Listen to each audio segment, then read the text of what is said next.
Bima Pub, urahisi wa maisha. Wa Global TV, leo ni siku ya pili tangu mwanamuziki Ibra pamoja na uongozi wa Konde Gang chini ya CEO Harmonize kuwa wameitwa na baraza la BASATA baada ya kuona sintofahamu kwenye mitandao ya kijamii ili waweze kuzungumza pande zote mbili.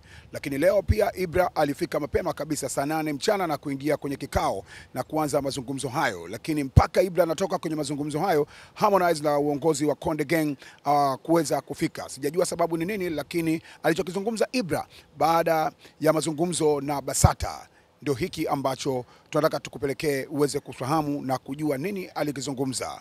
Na nyuma ya kamera ni Zakaria Master Gamondi anatupeleka kwenye mazungumzo ya Ibra. Ilikuwaje huko ndani? Tumefanya mazungumzo, lakini kikubwa tu ni tuachie baraza la salama mpaka watakapokuwa na uamuzi sahihi kuhusu hili. Na mimi namshukuru Mwenyezi Mungu kwa sababu tulipofikia ni pazuri zaidi. Okay. Labda kitu gani ambacho pia umezungumzia? Japo kwa ufupi hata ukituambia kidogo. Tulichozungumzia ni migogoro iliyopo, kwa mpaka kishakuwa sawa tutaliongea zaidi. Okay. Yeah. Na hali ikoje kwa sasa hivi?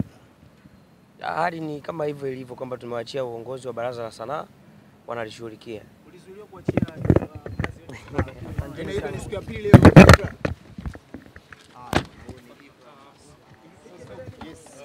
Ibra kama unavyoona mtazamaji wa Global TV, mwanamuziki Ibra baada ya kutoka hapa ameweza kuzungumza kwa uchache, lakini kwa jinsi ambavyo unaona, na mwanasheria naye amegoma kabisa kusema chochote, na kama unavyoona bodyguard